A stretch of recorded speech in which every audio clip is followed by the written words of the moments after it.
ہیں۔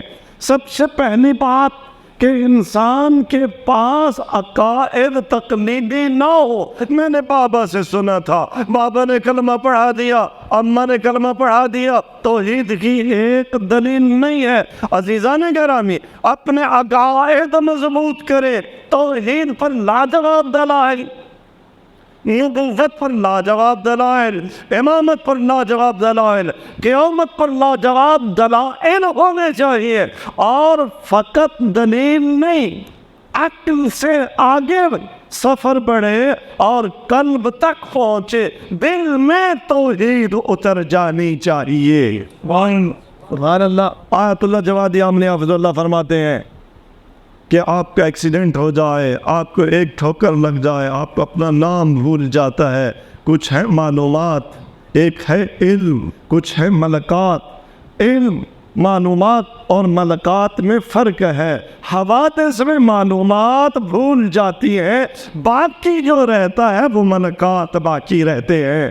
اگرچہ آپ کے پاس معلومات بھی ہوں عقائد کی، آپ کے پاس علم بھی ہونا چاہیے، لیکن ملکہ بن جائے یہ توحید۔ جس طرح سے الحمدللہ ہمیں آپ کو ماؤں نے دودھ میں جو پلایا نا یا علی مدد، تو جب چوٹ لگتی ہے تو بلا اختیار، ایسے نہیں کہ پہلے ہم سوچیں کہ کیا کہنا ہے اور پھر زبان پہ آئے یا علی، نہیں، سوچ پیچھے رہ جاتی ہے، زبان سے یا علی ادا ہوتا ہے۔ یہ ہے ملکہ، سوچ پیچھے رہ جائے، زبان پر اللہ اکبر آئے، ادھر سکرہ موت اور زبانی سے جاری ہوا لا الہ الا اللہ، ادھر سکرات موت، ادھر اسرائیل نظر آیا، زبان سے یا علی مدد نکلا۔ یہ ہے ملکات، لیکن منزل چونکہ بڑی سخت ہے، اس منزل پر پھر بھی خطرہ ہے کہیں یہ ایمان چھن نہ جائے، کہیں ایسا نہ ہو میرا ایمان ملکہ نہ بناؤ۔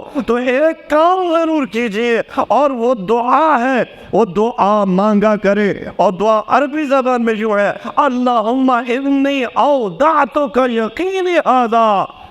آپ اللہ تبارک تعالیٰ کی بارگاہ میں یہ دعا اکثر کیا کریں، بار الہ میرا جو توحید پر ایمان ہے، میرا جو تیرے نبی کی نبوت پر ایمان ہے، میرا جو علی کی ولایت پر ایمان ہے، میرا جو تیری عدالت پر ایمان ہے، میرا جو آخرت پر ایمان ہے، میں اپنا یہ ایمان بطور امانت تیرے حوالے کرتا ہوں۔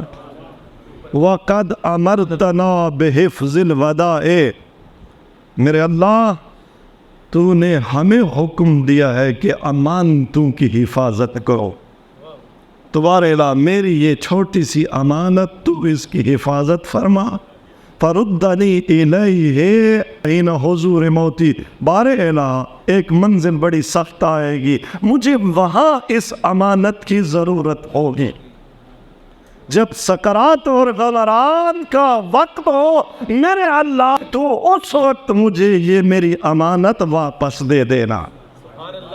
یہ کام کرنا ہے، یہ امانت رکھ دو اور بار بار رکھو، اللہ تبارک تعالیٰ کے پاس رکھو۔ وہ کریم رب ہے جس نے امانتیں لوٹانے کا حکم دیا ہے، وہ ہمیں یہ امانت سکرات موت کے وقت واپس کر دے گا انشاءاللہ با ایمان، ایمان کے ساتھ اس دنیا سے جائیں گے۔ دوسری بات آپ نے سن لیا کہ سکرات کی تعداد اور سکرات کی سختی کا تعلق دنیا کے ساتھ تعلق پر موقوف ہے۔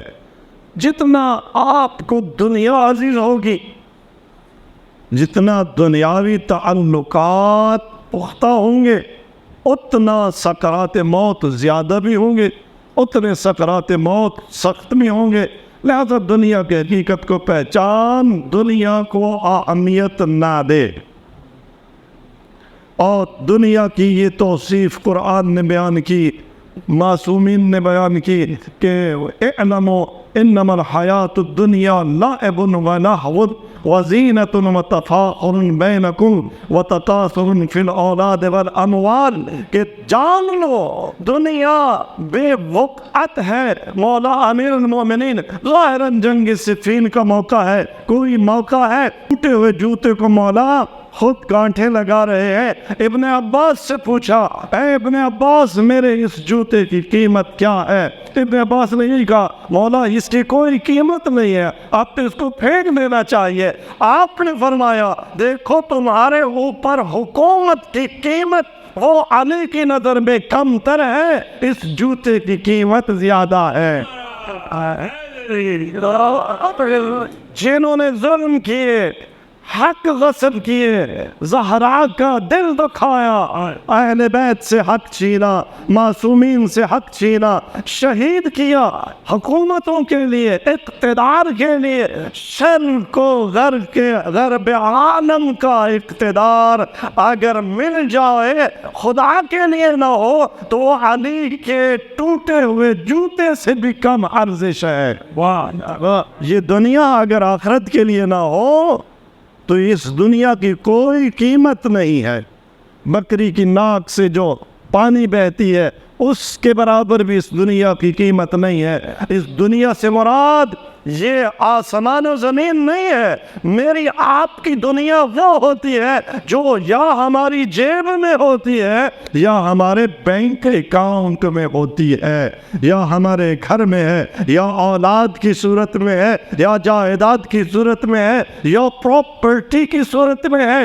عزیزان گرامی، کوئی اہمیت اس دنیا کو نہ دے، اس دنیا کی کوئی اہمیت نہیں ہے۔ جب دنیا کی اہمیت ہی نہیں ہوگی، لٹ رہی ہے دنیا، انسان کو پرواہ ہی نہیں ہوگی، جا رہا ہے آخرت کے لیے، انسان کو پرواہ ہی نہیں ہوگی۔ لہذا دنیا سے دل جتنا ہو سکتا ہے، اور یہ تب ہو سکتا ہے کہ انسان دنیا کو خرچ کرے، جتنا بچا بچا کے رکھتے جاؤ گے یہ تمہیں اپنے حصار میں لیتی جائے گی، جتنا اس سے لا تعلقی کا اظہار کرو گے، اسے اللہ کی راہ میں خرچ کرو گے، بڑھتی بھی رہے گی لیکن تمہیں قیدی نہیں بنائے گی۔ یہ دنیا بری ہے تب جب ہمارا عشق بن جائے، یہ دنیا بری ہے تب جب ہماری زندگی کی قیمت بن جائے،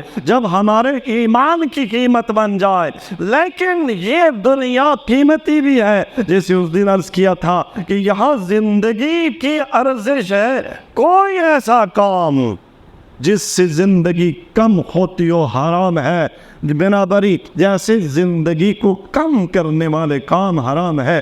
دنیا سے بے رغبتی کا یہ مطلب بھی نہیں ہے کہ آپ دنیا سے راہب بن کے بیٹھ جائیں، نہیں، یہ دنیا جب مولا امیر علیہ السلام کے سامنے ایک شخص نے دنیا کی مذمت کی کہ بڑی بری ہے دنیا، تو پھر مولا نے وہاں پر کیا فرمایا؟ نہیں، ایسا بھی نہیں ہے، وَلَنِعْمَ دَارُ مَنْ لَمْ يَرْزِ بِهَا دَارًا۔ امیر المومنین فرماتے ہیں کہ دنیا بڑا بہترین گھر ہے، لیکن کس کے لیے؟ جو اسے گھر نہ بنائے۔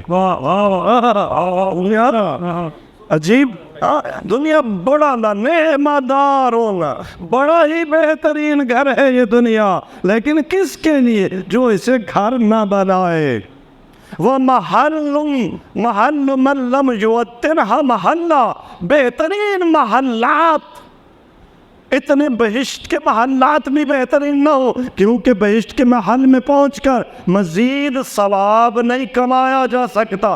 وہ محل جس میں رہ کر جو بہشت کے محلات کمائے جا سکتے ہیں وہ دنیا ہے۔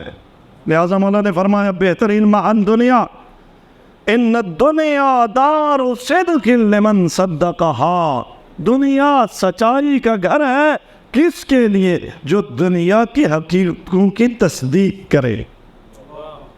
وَدَارُ عَافِيَةٍ لِمَنْ فَهِمَ عَنْهَا، دنیا عافیت کا گھر ہے، کس کے لیے؟ جو دنیا سے درس عبرت لے۔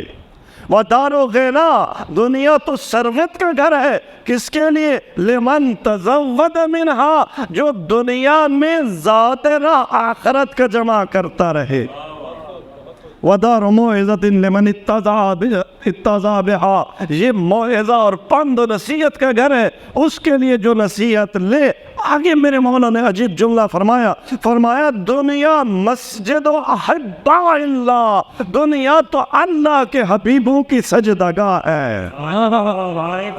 آخرت میں نماز واجب نہیں ہوں گی، آپ نماز تہجد وہاں ادا نہیں کریں گے، آپ نماز عشق وہاں ادا نہیں کریں گے۔ یہ دنیا ہے جس میں حسین آخری سجدہ دیتے ہیں، یہ دنیا ہے جس میں امیر المومنین سجدے دیتے ہیں، یہ دنیا ہے جس میں زین العابدین کا نام سید سجاد پڑ جاتا ہے۔ لہذا دنیا کیا ہے؟ مسجد احباء اللہ و مصلی ملائکۃ اللہ، اللہ کے ملائکہ اس دنیا میں مصلی بچھاتے ہیں۔ وَمَحْبِتُ وَحِي اللہ، اللہ کی وحی اس دنیا میں نازل ہوئی ہے۔ وَمَتَجَرَ اولیاء اللہ، یہ دنیا ایک مارکیٹ ہے، ایک بازار ہے جس سے خریداری کون کرتے ہیں؟ اللہ کے اولیاء آخرت کا سامان خریدتے ہیں۔ اللہ کے اولیاء اس دنیا کی مارکیٹ سے آخرت کا سامان خریدتے ہیں۔ پھر فرمایا اکتسبوا فی الرحمہ، لہذا آگاہ رہو، اس دنیا میں رحمت کما لو، اس دنیا میں گناہ نہ کما، اللہ کی رحمت کما۔ وَرَبِّهُ فِيهَا الْجَنَّةِ، اس میں نفع جو کمانا ہے وہ کیا ہے؟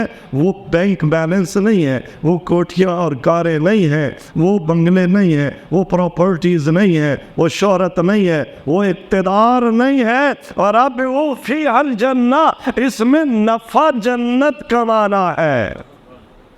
لہذا دنیا پر اس طرح کی نگاہ ہونی چاہیے، دنیا تمہیں دھوکہ نہ دے۔ یہ بھی مولا کا فرمان ہے کہ متا غرت کا، بھلا یہ بتا دنیا بیچاری نے تجھے کب دھوکہ دیا؟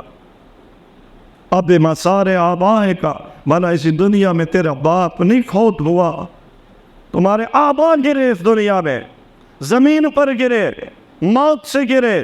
ام بمزاج امہاتک تحت الثری، اس دنیا میں تم نے اپنی ماں کے جنازے اٹھائے اور زمین تلے دبائے۔ بھلا دنیا نے تمہیں یہ درس نہیں دیا کہ میں دار بقا نہیں ہوں، میں دار فنا ہوں؟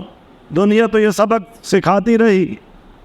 اور تم نے کتنے مریضوں کی عیادت کی، تم نے کتنوں کے لیے شفا کی طلب کی، لیکن کتنوں کو شفا ملی، نہ تمہاری دعا قبول ہوئی، اس دنیا سے چلے گئے۔ بنابری اس دنیا سے درس لو، اس دنیا سے دل نہ لگاؤ۔ فقد نبأک اللہ عنہا، اللہ نے اس دنیا کی حقیقت بتا دی ہے کہ اعلموا انما الحیات الدنیا لہو ولعب ولہو، جان لو دنیا کی زندگی لعب و لہو ہے۔ لعب کیا ہوتا ہے؟ وہ کھیل جس کے اینڈ پہ کوئی ایگزسٹنگ حقیقت آپ کو حاصل نہ ہو، کوئی انعام نہ ملے، کوئی واقعی حقیقت اور کسی منزل تک آپ نہ پہنچے۔ آپ بیٹھے ہوتے ہیں نا، یہ جو کھیلیں آ گئی موبائل پہ آپ کھیل رہے ہوتے ہیں جی، آپ پتہ نہیں کتنے گول یہاں پر کر لیتے ہیں، حقیقت میں تو آپ نے ایک کک بھی نہیں ماری۔ ہاں، کتنے آپ جو ہے شاٹس مار لیتے ہیں۔ کرکٹ کھیل رہے ہیں تو آپ نے نہ بیٹ اٹھایا، نہ آپ کے بازو نے حرکت کی، نہ آپ چوکا چھکا بنانے کے لیے پچ کے درمیان دوڑے، لیکن یہاں پہ بیٹھ کر تو آپ نے سینچری بنا لی۔ حقیقت میں زیرو ہے یہ سینچری۔ وہ کھیل جس میں آپ عالم تخیل میں کئی سینچریاں بنا لے، لیکن جب حقائق کی دنیا میں آئے تو صرف ایک صفر لکھی ہوئی ہو، اسے لائب کہتے ہیں۔ یہ دنیا لائب ہے، یہ دنیا لائب ہے جو خیالی ایک مقصد کے لیے، ہدف کے لیے حرکت کی جائے، حقیقت میں کچھ نہ ہو، سراب کو لہو لائب کہتے ہیں۔ عزیزان گرامی، اللہ تبارک تعالیٰ نے، قرآن نے، اولیاء نے دنیا کی حقیقت بتا دی۔ سکرات موت کی سختی سے اگر بچنا ہے تو نہج البلاغہ میں دنیا کی حقیقت پڑھ۔ امیر المومنین نے دنیا کا کیا نقشہ پیش کیا ہے۔ دوسرا عمل یہ، پس پہلا عمل سکرات موت کی سختی سے بچنے کے لیے ایمان اور عقائد کی مضبوطی، ایمان اور عقائد کو اللہ کے پاس بطور امانت رکھنا، ایمان کو قلب میں اتارنا۔ دوسرا کام دنیا سے بے رغبتی، دنیا کو خرچ کرنا۔ موقع آ گیا، ایک شخص وصیت اس نے کی کہ میرے مرنے کے بعد یہ جو میرا کھجور کا انبار ہے نا، یہ جو میرا سٹاک ہے، یہ سارا اللہ کی راہ میں فقیروں پر خرچ کر دینا۔ مر گیا، اس کے مرنے کے بعد وہ رسا نے وہ سارا سٹاک فقیروں کے لیے خرچ کر دیا۔ ایک دانہ کھجور کا باقی بچ گیا، ایک دانہ کھجور کا باقی بچ گیا۔ سرکار رسالت مآب صلی اللہ علیہ وآلہ وسلم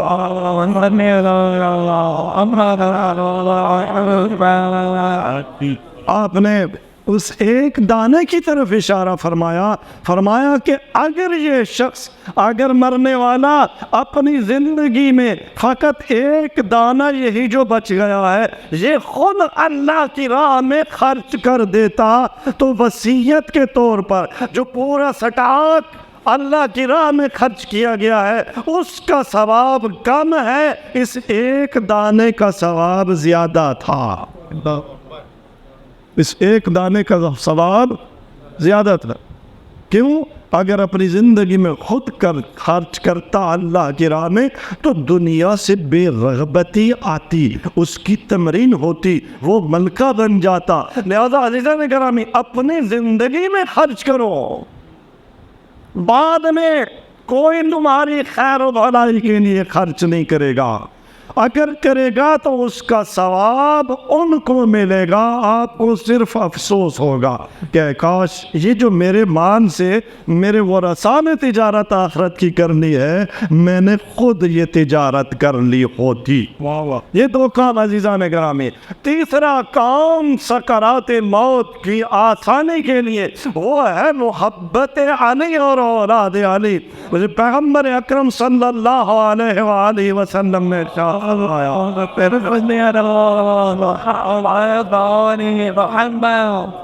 آپ نے ارشاد فرمایا من احب علیا حون اللہ علیہ سکرات الموت، جس نے علی سے محبت کی اللہ اس پر سکرات موت آسان کر دیتا ہے۔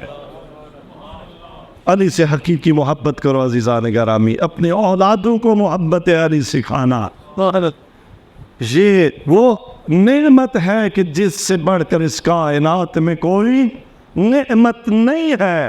علی کی ولایت، اہل بیت کی ولایت، اولاد علی کی ولایت، محبت علی میں مومنوں سے محبت کرنا، علی والوں سے محبت کرنا، علی والوں پر خرچ کرنا، علی والوں سے خطا ہو جائے تو معاف کر دینا، کینے اور دشمنیاں نہ پالنا۔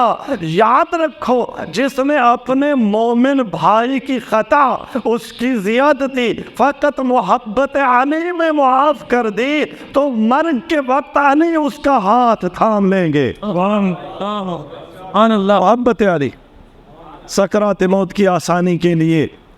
اس کے بعد سکرات موت کی آسانی کے لیے جو نسخے علماء نے بتائے، جو اسلامی تعلیمات میں آئے، ان میں والدین کے ساتھ نیکی، بر الوالدین۔ ایک نوجوان عالم اعتذار میں ہے، سکرات کے عالم میں ہے، سرکار رسالت مآب صلی اللہ علیہ وآلہ وسلم محمد وآل محمد بلند تر سلام اللہم صلی علی محمد وآل محمد۔ سکرات کا عالم ہے، یہ نوجوان مر رہا ہے، سرکار رسالت مآب صلی اللہ علیہ وآلہ وسلم اس کے سراہنے آئے، آپ نے فرمایا اے نوجوان پڑھ لا الہ الا اللہ، لیکن نوجوان کی زبان پر یہ کلمہ جاری نہیں ہو رہا۔ سرکار رسالت مآب جیسی ہستی، رحمت للعالمین، انبیاء کا سردار، تلقین پڑھا رہا ہے لیکن یہ نوجوان تلقین نہیں پڑھ سکتا، زبان بند ہے۔ سرکار نے نگاہ کی، دیکھا کہ ساتھ ایک خاتون، ایک مستور بیٹھی ہوئی ہے۔ آپ نے پوچھا اس کی ماں ہے؟ اس نے کہا اس کی ماں میں ہوں۔ آپ نے فرمایا یہ بتا کیا تو اس سے ناراض ہے؟ کہنے لگی ہاں 6 سال ہو گئے میں اس سے ناراض ہوں، میں نے اس سے گفتگو نہیں کی۔ جس سے ماں ناراض ہے اس کی زبان بند ہے، وہ رسول خدا بھی اگر تلقین پڑھا رہے ہوں وہ ساتھ تلقین نہیں پڑھے گا۔ وہ لوگوں جنہوں نے ماؤں کو ناراض کیا ہوا ہے اپنی ماں کو راضی کر لے۔ اگر سکرات موت کی آسانی چاہیے، والدین کو بالخصوص والدہ کے دل میں سرور ڈالیں، ناراض ماں کے قدموں پر گر جائیں۔ ماں بہت جلد راضی ہو جاتی ہے، ماں بہت جلد بخش دیتی ہے، اس لیے کہ ماں کے دل میں اللہ نے اپنی رحمت کی تجلی رکھی ہے۔ رحمت پروردگار کی تجلی ہے۔ ماں کو راضی کر۔ سرکاری رسالت میں آپ صلی اللہ علیہ وآلہ وسلم نے فرمایا کہ اے بی بی اس بچے سے راضی ہو جا۔ ظاہر ہے ناراض تھی، دکھیا تھی، اس بیٹے سے راضی نہیں تھی، لیکن جب حضور اکرم صلی اللہ علیہ وسلم کا حکم ہوا راضی ہوئی۔ اب جب راضی ہوئی تو سرکار نے فرمایا اے نوجوان زبان پر جاری کر لا الہ الا اللہ۔ اب سرکار کی اتباع میں اس نوجوان نے بھی پڑھا لا الہ الا اللہ۔ آپ نے فرمایا نوجوان کیا دیکھ رہا ہے؟ اس نے کہا مولا ایک وجود دیکھ رہا ہوں، ایک موجود دیکھ رہا ہوں، انتہائی وحشی، انتہائی بدبودار، انتہائی خوفناک میری طرف بڑھ رہا ہے۔ اس کی بدبو اتنی ہے کہ میں سانس نہیں لے سکتا۔ سرکار رسالت مآب صلی اللہ علیہ وآلہ وسلم نے فرمایا میرے ساتھ یہ دعا پڑھ، یا من یقبل الیسیر ویعفو عن الکثیر، اے وہ ذات جو کم عمل قبول کر لیتی ہے اور بڑی بڑی خطائیں معاف کر دیتی ہے۔ اے بار الہ، اے قلیل کو قبول کرنے والے، کثیر کو معاف کرنے والے، میرا قلیل عمل قبول کر لے، میری کثیر خطائیں معاف کر دے۔ سرکار رسالت مآب صلی اللہ علیہ وسلم کے اتباع میں جب اس نوجوان نے یہ دعا پڑھی تو اب سرکار نے پوچھا اے نوجوان اب بتا کیا دیکھ رہا ہے؟ اس نے کہا اب میں دیکھ رہا ہوں ایک موجود ہے انتہائی خوبصورت، انتہائی پاکیزہ لباس، خوشبودار، وہ میری طرف بڑھ رہا ہے اور وہ جو خبیث موجود تھا وہ پیچھے ہٹ رہا ہے۔ تو یوں عزیزان گرامی اس نوجوان نے اللہ کے رسول کی تلقین پر ماں کے راضی ہو جانے کے بعد اللہ جب راضی ہو گیا تو ماں کی رضا میں اللہ کی رضا، پہلے ماں راضی ہوئی پھر خدا راضی ہوا تو اس پر موت کی منزل آسان ہو گئی، آسانی سے روح پرواز ہو گئی۔